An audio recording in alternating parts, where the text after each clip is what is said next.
তারা আমার কাছে 10 মিনিটের অনুমতি চেয়েছিল। আমি তাদেরকে ধৈর্যের সাথে পরিস্থিতি মোকাবেলা করতে বলেছিলাম। যদি গতকালকে 10 মিনিটের অনুমতি ইসলামী ছাত্র শিবিরের জনশক্তিদের দেওয়া হতো, পুরো নিয়াজপুরে ভূমিকম্প সৃষ্টি হয়ে যেত। ইসলামী ছাত্র শিবিরকে আপনি দুর্বল মনে করবেন না। ইসলামী ছাত্র শিবির দুর্বলদের সংগঠন নয়।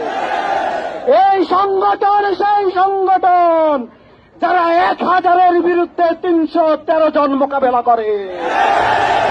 এই সংগঠন সেই সংগঠন যেই সংগঠন 3000-এর বিরুদ্ধে 700 মোকাবেলা করে। সুতরাং ইসলামী ছাত্র শিবিরকে সশস্ত্র হামলা করে প্রতিহত করবেন, সেই দুঃস্বপ্ন আপনারা দেখবেন না। সংগ্রামী প্রিয় উপস্থিতি, আমরা দেখেছি গতকালকে কিভাবে মসজিদের চারদিক থেকে ঘেরাও করে ইসলামী ছাত্র শিবিরের জনশক্তির উপরে হামলা করা হয়েছে। দেশীয় অস্ত্র, কিরিচ, হকি স্টিক, বাঁশকে পেটে 2 ভাগ করে নিয়ে এসে আমাদের জনশক্তিদের উপরে হামলা করা হয়েছে। আমরা দেখেছি আমাদের ভাইদের রক্ত পুরো মসজিদ রঞ্জিত হয়েছে। সারা বাংলাদেশের মানুষ তোমাদের এই নেককারজনক হামলাকে ঘৃণা করে প্রত্যাখ্যান করেছে। সংগ্রামী প্রিয় ছাত্র সমাজ, আমরা দেখেছি বাংলাদেশে যখন পপুলার 4টি বিশ্ববিদ্যালয়ে শিক্ষার্থীরা তাদেরকে কিক মেরে বঙ্গোপসাগরে ফেলেছে, তখন ইসলামী ছাত্র শিবিরের জনপ্রিয়তা ঈর্ষান্বিত হয়ে তারা ইসলামী ছাত্র শিবিরের উপরে সন্ত্রাসী হামলা চালানোর পরিকল্পনা করেছে। কিন্তু আমরা দ্বিধাহীন কণ্ঠে বলে দিতে চাই, ইসলামী ছাত্র শিবিরের উপরে হামলা চালিয়ে ইসলামী ছাত্র শিবিরকে স্তব্ধ করা যাবে না। এই জুলাই আন্দোলনে শেখ হাসিনা বুঝেছিল তার ভোটের কাটা ইসলামী ছাত্র শিবির। এই জন্য আগস্টের 1 তারিখে সে ইসলামী ছাত্র শিবিরকে নিষিদ্ধ করেছিল। ইসলামী ছাত্র শিবিরকে নিষিদ্ধ করার পরে ইসলামী ছাত্র শিবির সিদ্ধান্ত নিয়েছে হাসিনার সম্ভবত বিদায়ী ঘণ্টা বেজে গেছে। ছাত্র শিবির সিদ্ধান্ত নিয়েছিল হাসিনাকে বাংলাদেশ ছাড়া করবে। ছাত্র শিবির কার্যক্রমে মেধা দিয়ে, বুদ্ধি দিয়ে সেটা করিয়ে বাংলাদেশের 18 কোটি মানুষকে প্রমাণ দেখিয়েছে। সুতরাং তোমরা এখনো ক্ষমতায় আসনি, তোমরা যে কার্যক্রম শুরু করেছ, ইসলামী ছাত্র শিবির সিদ্ধান্ত নিলে বাংলাদেশে তোমাদের থাকা কঠিন হয়ে যাবে।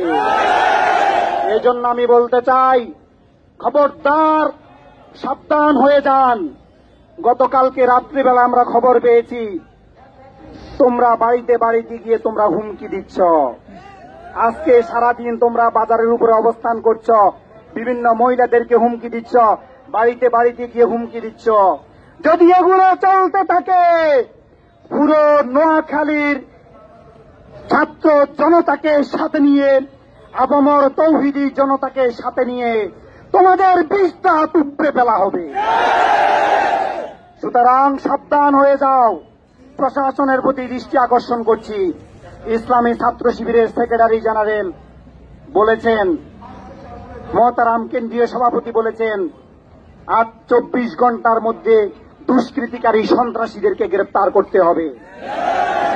যদি এই কথার ব্যত্যয় ঘটে, দুর্বার কোন আন্দোলন তৈরি করা হবে। সারা বাংলাদেশের বিভাগীয় শহরে দুর্বার আন্দোলন তৈরি করা হয়েছে। আজকে তোমাদের কি বিধ্বংসী সাহস! তোমরা আল্লাহর কোরআনের বিরুদ্ধে অবস্থান নিয়েছ।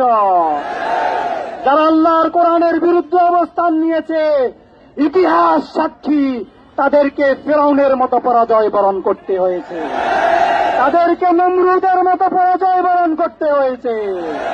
সুতরাং যারা আল্লাহর বিরুদ্ধে দাঁড়িয়েছ, যারা ইসলামের বিরুদ্ধে দাঁড়িয়েছ, যারা মসজিদের অবমাননা করছ, যারা কোরআনের অবমাননা করছ, এখনো সময় আছে। ইহদিনাস সিরাতাল মুস্তাকিমের পথে ফিরে আসো। সিরাতাল মুস্তাকিমের পথে যদি ফিরে না আসো, বাংলাদেশের মানুষ তোমাদের বিষয়ে সিদ্ধান্ত গ্রহণ করবে ইনশাআল্লাহ। সকলকে ধন্যবাদ, মোবারকবাদ জানিয়ে সর্বশেষ একটি কথা বলতে চাই। গতকালকে তারা বলেছিল ইসলামী ছাত্র শিবিরের জনশক্তিদের কারণে নাকি তারা আহত হয়েছে, কিন্তু দেখুন তারা পুরো নোয়াখালী থেকে সন্ত্রাসী ভাড়া করে আনার কারণে তাদের সন্ত্রাসীরা তাদেরকে চিনতে না পেরে তাদেরকে পিটে তারা আহত করেছে, আর ওই দায়ভার তারা ইসলামী ছাত্র শিবিরের উপরে ফেলতে চেষ্টা করছে। কি সন্ত্রাসী লালন পালন করো, নিজেদের সন্ত্রাসী থেকে তোমরা নিজেরা চিনো না। সুতরাং বলতে চাই, এরকম ভাড়াটিয়া সন্ত্রাসী এনে যদি এই নোয়াখালীর মাটিকে অস্থিতিশীল করার চেষ্টা করো, ভাড়াটিয়া সন্ত্রাসীদেরকে ভাড়াটিয়া করার জায়গায় ফেরত পাঠানো হবে। সংগ্রামী প্রিয় ছাত্র সমাজ, সকলকে ধন্যবাদ, মোবারকবাদ জানিয়ে দ্রুত সময়ের মধ্যে এই দুষ্কৃতিকারীদেরকে গ্রেপ্তার করার আহ্বান জানিয়ে আমি আমার বক্তব্য শেষ করছি। আসসালাম।